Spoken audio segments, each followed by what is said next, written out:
minuit avec toute l'équipe. Daniel Riolo, Jérôme Bretagne, ce soir Sacha Tavolieri qui est passé, plus Jonathan McCartney qui est là, qui nous a parlé d'Amérique du Sud. Et il reste, pourquoi ? Parce qu'il y a l'After Story. Et on va parler de joueurs sud-américains dans l'After Story et parce qu'il y a le quiz dans la foulée. Attention, juste avant l'After Story, j'aimerais quand même vous dire un mot de Patrice Evra. Interview ce matin à la Provence où il dit, je cite Patrice Evra, je ne sais pas qui a dit que le projet de l'OM c'était pour tout de suite, qu'on allait gagner tout de suite, qu'on allait faire venir Messi. Tout ce que l'OM m'a dit se passe, dit Evra. Le jour où ils ne tiendront plus parole, je leur serre la main et je prends mes valises. Il ajoute, j'ai choisi Marseille car beaucoup m'ont dit de ne pas venir à cause de l'ambiance, des gens qui oublient vite, etc. Moi, j'aime là où il y a de la merde, dit Evra. Je suis comme ça, on ne me changera pas, j'ai besoin de ça. Donc il dit qu'il y a la merde à l'OM alors. Donc il est scatophile. C'est une vraie question. Exactement, très bien. Jérôme, toi qui parles le Evra, où il y a de la merde, je sais pas. là, Il s'est pas rendu compte qu'il a dit du mal de l'OM en disant ça. Non, mais voilà, parce que où il y a de la merde, je suis pas sûr que quand il est arrivé à la Juve, il y avait de la merde. À Manchester United, ça roulait bien. Ça c'est me un rend peu fou. bizarre. Ça me rend fou en fait. Quand il dit ça de l'OM, ça me rend fou en fait. Enfin, en tant que toi, le Marseillais. non, mais ouais, mais ça m'agace en fait. Franchement, ça m'agace. Et quand je dis que quand je le vois jouer avec le maillot de l'OM, j'en viens à regretter Taïwo ou Jean-Philippe Sabot. J'exagère peut-être un petit peu. J'exagère même. J'exagère. Taïwo, mais j'exagère même pas. Je préférais 100 fois avoir Taïwo même à son même prix config plutôt que Patrice Evra. Je suis désolé. Tu veux que je te rappelle il les ouvre matchs de trop sa Taïwo. bouche. Non, il ouvre trop sa bouche pour les performances qu'il a sur le terrain. Et pour l'instant, sur le terrain, c'est zéro. C'est zéro. Il a rien fait. Ah bah c'est même en dessous de zéro. Même. Il pénalise l'équipe, il coûte des points à l'équipe et en plus il ouvre sa gueule. Mais ça, je ne peux pas supporter ça quand même. C'est pas, je sais pas, il est dans un club rempli d'histoire. Mais là, tu me parles de sa personnalité. Après, il est comme ça. Tu vas pas le refaire. Qu'il soit bon ou pas bon sur le terrain, il est comme ça. Quand il fait des vidéos, c'est mieux que les vidéos. Attends, toi, Jérôme, toi, je suis pas là pour le défendre. Non, mais quand t'étais joueur, quand t'étais mauvais, c'est arrivé que tu sois mauvais, que tes passages où t'étais mauvais. Mais le peu de fois où tu as été mauvais. Est-ce que ça te serait venu à l'idée de venir ouvrir ta gueule comme ça dans un journal ? Non, parce que t'es intelligent. Non, mais parce qu'on a tous des personnalités différentes. Ce que je veux dire, moi, je partais du principe, et c'est ce que je disais sur Pat quand il a signé à Marseille. Quand tu as ce rôle de leader, d'aboyeur, de vestiaire sur le terrain, même en dehors et tout ça, pour moi, il faut que tu sois irréprochable sur le terrain. Quand tu es en difficulté sur le terrain, le discours dans le vestiaire, tu as beau expliquer à des jeunes que tu as fait ça, il y a quelques années, ils s'en foutent. Eux, ce qu'ils voient, c'est que tu les mets en difficulté sur le terrain. Ouais. Donc, moi, c'est ma vision des choses. Donc, je partais du principe que, oui, j'aimais haranguer mes coéquipiers, les bouger par moments, les féliciter, tout ça. J'aimais ouvrir un peu ma bouche parce que c'est ma personnalité qui était comme ça. Mais par contre, oui, comme tu dis, quand j'étais dans une période de méforme où j'étais pas bien, je peux te dire qu'on m'entendait beaucoup moins. Les murs. C'est tout, mais bon, après, allez, autre info, les gars, sa personnalité. Vous dire rapidement que Amin Harit a choisi de jouer pour le Maroc. Il était parfois convoqué dans les équipes de jeunes en France. Il jouera pour le Maroc. Vous dire que Neymar pourra jouer contre le Celtic. Il y avait des infos qui circulaient comme quoi il pourrait être suspendu à cause de cartons pris l'an dernier avec le Barça en Ligue des Champions. Non, il pourra bel et bien jouer. Et puis je vous raconte l'histoire rapidement quand même du transfert d'Adrien Silva. Vous connaissez ce joueur qui est né et a joué à Bordeaux. Son transfert a raté pour 14 secondes. Donc c'est quand même les boules. En fait les documents sont parvenus avec 14 secondes de retard après la fin du mercato officiel en Angleterre. Donc c'est le fameux système informatique de la FIFA là. Voilà, donc il devait aller du Sporting à Leicester. Alors Leicester essaie de rattraper le coup, mais si la FIFA maintient sa décision, il faudra attendre cet hiver pour le transfert. Voilà. Et puis Mendes convoqué en vue d'une mise en examen dans l'affaire Ronaldo. Mendes quand même. Si, Mendes, convoqué par la justice espagnole. Je le signale par ailleurs. Et puis, on a parlé de l'âme sud, on n'a pas parlé du destin des Américains, on en parlait hier soir dans l'after. Je vous parlais d'un Honduras-États-Unis la nuit dernière, il y a eu un partout. Les Américains, pour l'instant, sont virtuellement barragistes pour aller à la Coupe du Monde. Donc, c'est pas gagné pour eux. Glorieux, hein. Le Mexique est qualifié, le Costa Rica est bien placé et le Panama, pourquoi pas, pourrait être une surprise à la Coupe du Monde. Voilà, après les résultats de la nuit dernière. L'after story. Le Panama Papers de Deli Valdés. Ouais. T'as toujours cet accent sud-américain quand tu dis un truc avec un R où tu roules les... d'accord. Vous savez que Deli Valdés, c'est un frère jumeau. J'ai appris ça. Et qui est le même que lui et qui joue au foot aussi, mais qui était moins bon. D'accord. Il était sélectionneur Deli Valdés du Panama il n'y a pas longtemps. Julio César, Deli Valdés. C'était au parc, le speaker. C'était pas mal ça à l'époque. After Story tout de suite. Il n'a pas été trop long, mais il n'a pas mis non plus 60 buts dans l'année. Attention, c'est un after story spécial Jérôme Rotten ce soir. D'ailleurs, pour précision dans cette histoire, dès que Jérôme sera concerné par un but monégasque, vous entendrez cette alerte. Voilà. Nous sommes en mai 2003, bien sûr, on parle de l'épopée monégasque en Ligue des Champions. Attention, on a recompilé tout ça, ça va être énorme. L'Olympique lyonnais remporte son deuxième titre consécutif de champion. Monaco arrache la place de dauphin à l'OM grâce à une victoire 6-0 face à 3. Pas de but de Jérôme Rotten, mais 6 passes décisives selon sa propre version.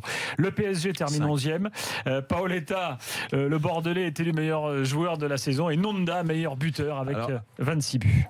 Je vais te stopper. Non, mais je te stoppe parce que j'ai marqué contre 3. Alors je suis désolé, on a gagné 6-0, j'ai fait 5 passes D, j'ai marqué. Tu te tais, tu notes les erreurs et tu feras un débrief à la fin. Non mais fais-le bien. Je reprends. Il est fou ce mec. Nous sommes en 2004. Daniel Riolo a 33 ans. Il est lanceur de couteau dans un cirque. Dans moins de 3 ans, l'after va lui permettre d'exercer son métier sur des cibles humaines. Sa précision est diabolique. Le sang va couler. L'odeur du sang vous intéresse. Monaco dispute pour sa part la Ligue des Champions avec nouveauté la fin de la deuxième phase de groupe. Vous savez, ce truc un peu chiant qu'il y avait avant. Un seul passage donc par les poules et directement les huitièmes. Monaco est dans le groupe C avec la Corogne, le PSV et la UK. L'effectif de Deschamps est de qualité. Givier, Rodriguez, Cissé, Bernardi, Zikos. Et puis des joueurs de seconde zone du type Morientes, Juli, Perso, Evra et Jérôme Rotten. Premier match du groupe C face à Eindhoven. Victoire 2-1 de la SM. Et pourtant en face il y a Mateja Kezman. Et oui. Sur le premier but monégasque, coup franc 2 dans la boîte, but de Morientes, le début d'une longue série. C'était Château, c'était dévié. Non. Puis Monaco reçoit la EK, le Libéropoulos, bien connu dans le Doubs, vous le savez depuis peu grâce à l'after. Les Grecs repartent avec un 4-0. Pas abstenu. 2 corners de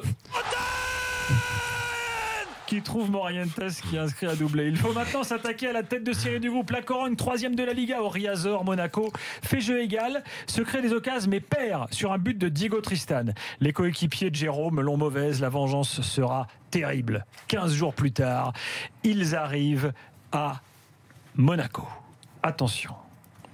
Bon, là, tu peux le faire plusieurs fois sur ce match. Premier but, voilà, c'était celui-là. Donc demi-tour du stade, le bras en l'air, petite danse à la Luis Fernandez, regard vers la loge princière, son compagnon s'en souvient encore. Les primes. Exactement. Il y avait Charlotte et. Sur le troisième but face à la Corogne, corner 2. Sur le quatrième, coup franc 2. Et ça fait 4-0, les Espagnols reviennent quand même à 4-2. Et là, Dado Perso met un 5e, score à la mi-temps 5-2. À la mi-temps 5-2. Vous vous souvenez quand même de ça, c'est incroyable. 5-2 face à la Corogne, puis 6-2 au retour des vestiaires. Morientes et Raoul en tribune ce soir-là sont morts de rire. Sur le 7e but, Festival 2. Sur le côté gauche qui sert sur un plateau Dado Perso, quadruplé pour le Croate le jour de son anniversaire, il avait 29 ans ce soir-là. Voilà. Edouard Cissé en mettra un 8e pour la route. 8-3 score final. On arrive donc en 8e de finale. Passons les 2 derniers matchs du groupe face à Eindhoven et Athènes. Monaco gère. 8e de finale. Monaco hérite du Lokomotiv Moscou. Bon tirage. Les Russes hibernent. Ils n'ont pas repris leur championnat. Là-bas, température négative. Les grelons menacent l'équipe de Monaco. Jérôme centre comme Kurzawa. Evra fait du Evra, JV fait du Rekik et Monaco est mené 2-0. Et oui, par les Russes à la mi-temps. Monaco sauve les meubles quand même sur un coup franc 2. Repris par Morientes, un classique.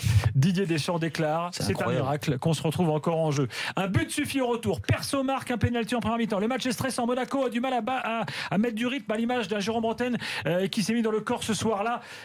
Dans le corps d'Olivier Monterrubio. Il n'était pas bien. Pourtant, il est à l'origine du but de la délivrance signé Dado Perso une nouvelle fois. Monaco a souffert, mais se qualifie. Quart de finale, changement de décor. Faut taper le Real avec Madrid et les Galactiques. Vous vous souvenez de la célèbre tirade, de la célèbre, comment dirais-je, du célèbre échange entre Juli et Zidane à la mi-temps.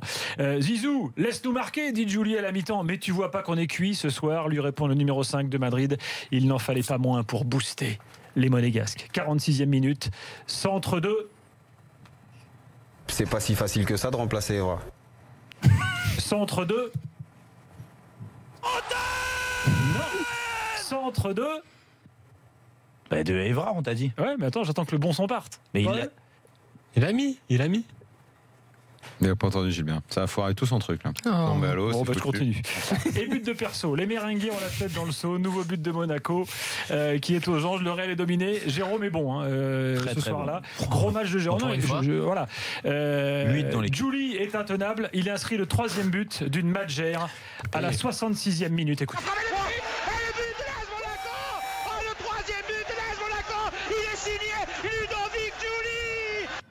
Eh oui, Monaco tient bon jusqu'au bout. Jeannot Rességui était déjà là. Louis II exulte et Dominique Poulain. Regardez votre chrono, c'est fini, Monaco réalise un authentique exploit. Et oui, après avoir humilié la Corogne et terrassé le Real, Fred Hermel peut se poser la question. Quelle est la meilleure Ligue 1 du monde? Eh ben c'est la Ligue 1 mon petit pote. C'était comme ça, on est alors en demi-finale. Place à un nouveau cadre, Chelsea. Alors là, va falloir disputer le match aller à domicile. Les Blues ont de quoi faire peur. De Saï, Makelele, Terry, Lampard, Veron, Gudjohnsen, Crespo, Hasselbank, Ranieri à leur tête. Mais Chelsea plie également. Monaco n'a peur de personne. 17e minute, faute sur Jérôme Bretagne, coup franc 2 et but de Dado perso. Et après donc 17 minutes, 1-0. Crespo égalise, ça sent pas bon à ce moment-là. L'arbitre autrichien, rappelez-vous de son nom, Urs Meyer. Il semble avoir choisi son camp. Il ne siffle que d'un côté. Il expulse Zikos à tort sur une simulation de Makelele. Mais Monaco a de la ressource avec un but de Morientes à la 78e et un centre de... pour le revenant Chabani Nonda qui sur son premier ballon enfonce le clou. Je ne parlerai pas de la finale à Gelsenkirchen parce que rien ne va face au FC Porto. Julie se blesse aux adducteurs en début de match. Vous voulez un soin ou ça va aller ? Malgré le soin, ça n'a pas marché. Fin de l'épopée, Monaco perd 3-0 et ne gagnera pas la Ligue des Champions. Morientes termine meilleur buteur avec 9 buts.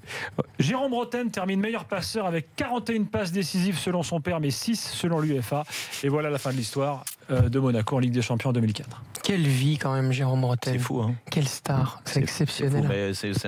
C'est bien pour toi parce que là tu vas rentrer en Belgique, tu vas voir. Ouais, mais surtout en Belgique, à ton époque, on parlait beaucoup de toi. Alors c'est pas si vieux, mais mine de rien, il y en a beaucoup de jeunes aftériens qui nous écoutent ce soir qui l'ont pas vécu parce que c'était maintenant il y a presque 15 ans, mon petit gars. Bah non, même Jonathan, regarde là, il est. Ah si, j'avais bien suivi. Si, t'avais suivi. Il y avait Hugo Ibarra que j'aimais beaucoup déjà de Boca. Il a fait une très belle saison. Non, franchement, ouais. Et puis, ce qui était impressionnant, c'était le potentiel offensif de cette équipe, quoi. Devant, t'avais, que ce soit même, il y avait des bailleurs qui étaient jeunes, mais il y avait Nonda, Morientes. T'as l'impression que tout le monde pouvait marquer. Et ce que je me rappelle. C'est la complicité qu'il y avait entre nous. Ça se voyait que tout le monde s'entendait bien. Par contre, j'ai un souvenir très précis de la finale. C'est au moment où Julie se pète. Et là, on est tous là, on se dit merde, ça va pas passer. Ça n'a pas passé. Et c'est un gros sentiment de gâchis, en fait, à ce moment-là. Tu vois, à cette époque-là, Didier Deschamps, il mettait combien de joueurs offensifs ? Il n'était pas passif, quoi. Tu vois, il faisait pas que bétonner, que réagir. Tu vois, parce que souvent on lui reproche. Bah voilà. Mais là, donc il agissait. Attends, Jérôme. Mais tu sais, un entraîneur réagit souvent aussi. Non, mais Jérôme, aussi, il faut dire une chose. Il doit réagir, c'est d'accord. Non, mais ça va pas. L'entraîneur, il est obligé de réagir pour aller chercher un résultat. Cette équipe, elle avait une défense aussi qui était extraordinaire. Mais il n'y a que les donneurs de leçons qui disent ah putain, il agit pas lui. Non, il doit deviner ce qui va pas. Je pourrais te contredire avec preuve sur ce que tu viens de dire. Vas-y. Contre le Real, le match retour. Est-ce que tu sais quelle est la compo de... Oui, je me souviens. On avait Ibarra, où est-ce que tu Bernardi et Zikos de suspendus. Ouais. Ce jour-là. Et donc tu joues, toi ? Donc je joue 3e milieu à gauche, voilà. Au lieu de jouer à 4. Mais ces changements qui sont contraints vous fait faire le plus grand exploit de l'épopée, selon moi. Mais ce sont des changements contraints parce que si jamais, et ça je le tiens de la bouche du principal intéressé, s'il joue avec Zikos et Bernardi, vous passez jamais de la vie. On joue différemment peut-être, mais par contre, et c'est lui-même qui le dit, on passe jamais de la vie parce que c'est en plus ce positionnement que tu as eu au milieu qui a donné un visage plus offensif à l'équipe et qui vous a permis de faire le truc. Mais tu vois, c'est pas moi qui l'invente. Non, mais attends, je suis pas en train de te dire que t'as faux sur toute la ligne, mais t'as faux sur quelque chose, c'est que souvent quand on joue à 4, c'est pour ça que quand on dit, parce que je suis aussi des fois, t'analyses, tu dis tiens, il joue en 4-4-2, mais les consignes des entraîneurs, des joueurs de côté, c'est différent. Et que moi, souvent, sur des matchs à domicile, encore plus à cette période-là, quand on était, les équipes nous connaissaient de plus en plus, je savais que les côtés marchaient très bien, ils bloquaient. Donc moi, ils me demandaient souvent de rentrer. En 4-4-2 principalement. Ouais, il y avait beaucoup Bernard sur le côté droit. Quand tu joues avec des joueurs défensifs. Non, mais quand tu joues avec Roten côté gauche et Julie côté droit, il faut savoir que c'était même plus un 4-4-2 parce que Ludo se transformait comme un attaquant et moi je rentrais bien dans l'axe. Mais il n'empêche que vous aviez deux mecs qui étaient fixe devant, qui était Zico et Bernardi, qui étaient des joueurs principalement défensifs et qui vous permettaient cette liberté-là. Sur ce match contre le Real, ce qui permet aussi de basculer, c'est le changement qu'il est contraint de faire parce que il a deux de ses joueurs qui sont des piliers sont suspendus. Et il est obligé de mettre un milieu de terrain avec Plasil qui était très joueur. Exactement. Plasil, j'ai oublié Plasil. Cette histoire, mais ce jour-là, il est belle aussi pour ça. Cette histoire aussi, non, c'était après. Non, c'était avant. Et il y a eu l'anecdote aussi quand même qui est fantastique des maillots de la Corogne, des maillots très moches, là, orange, bleu, qu'ils n'avaient jamais mis. Et que l'intendant du club est allé brûler sur la plage en rentrant. Ils ont pas fait que brûler parce que nous on en a récupéré une partie. Tu sais, ils essayaient d'échanger les joueurs adverses quand ils jouent contre toi. On demande à chaque fois, donc c'est obligé de plier. Voilà. Mathieu est là, il était au match face à la Corogne justement. Salut Mathieu. Salut les amis. Salut Mathieu. Est-ce que tu as un souvenir ému de ce match? Ouais, complètement. Ouais. Moi j'étais en tribune juste à côté de la tribune espagnole avec mon père. Et on perd 1-0 à Deportivo et je lui dis on va leur mettre une branlée ce soir.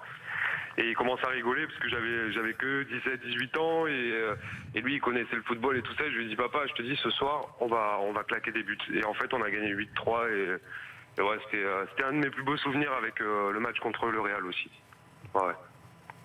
Jérôme Roten, bravo parce que j'étais fan de toi, je le suis toujours dans le sens que maintenant en tant que consultant j'apprécie ce que tu fais. Mais c'est vrai que cette année-là, tu m'as ébloui quoi. Enfin les centres, c'était millimétré, c'est sûr, c'est pas les centres que de Kurzawa, ça c'est clair. Non, je plaisante. Tu peux le dire. Et voilà, non mais magnifique. Et d'ailleurs, je voudrais rappeler. Je précise qu'on ne fera plus de ça, c'était le spécial Roten ce soir. On fera pas l'after story de 3 Rouzomberok où il a joué. Donc bon, ça va, toi. Ça va. Ouais. Non mais c'est bon, on va pas non plus gonfler ton melon démesurément. Je voudrais rappeler un truc aussi parce qu'on bat la Corogne 8-3 donc en poule. Mais il faut savoir quand même que la Corogne a sorti la Juve et le Milan AC et perd en demi-finale contre Porto. Ils ont fait une super année et mine de rien battre une équipe 8-3 qui après c'était une grosse équipe à l'époque. C'était une grosse équipe, le Deportivo La Corogne, il faut le souligner parce que souvent on dit c'est la Corogne, c'est pas grave. Mais non. Donc, la Corogne cette année-là, ils font quoi après? Ils finissent deuxième du pool et ils sortent Juve et Milan. Ouais, ils vont en demi. Ouais. Et ils perdent en demi contre Porto et après Porto se retrouve en finale. C'est cette année-là que la Corogne met une danse à Milan en ayant pris pourtant une tôle à l'aller. Exactement. C'est ça, ils reviennent à l'aller, ils reviennent à 4-0 au retour. Ouais. Écoute Mathieu, merci de nous avoir fait partager ce souvenir et on souhaite à Monaco de faire encore des épopées fantastiques. Tu te souviens de Mauro Silva? Il y avait Mauro Silva, il y avait Donato. Donato, Mauro Silva. Mauro Silva, écoute, j'ai joué contre beaucoup de joueurs, mais tu as l'impression qu'il était un petit peu ankylosé. Mais c'était incroyable la protection de balle qu'il avait. Tu pouvais pas lui prendre le ballon. Mais avec son corps, ses cuisses, c'était incroyable ce joueur. Il faisait pas le tour du mec, quoi. Non, mais en plus, il recevait le ballon dos au jeu. Tu te dis un peu. Il est enveloppé. Il va pas se retourner, mais il arrivait toujours à trouver. Et toujours à essayer de repartir vers l'avant. C'est incroyable, franchement. Et puis il y avait Valéron qui cette année-là, il était monstrueux. Le quiz, c'est tout de suite. Restez là. Tristan aussi. Il y avait beaucoup de très beaux joueurs dans cette équipe. Le quiz est là dans quelques instants.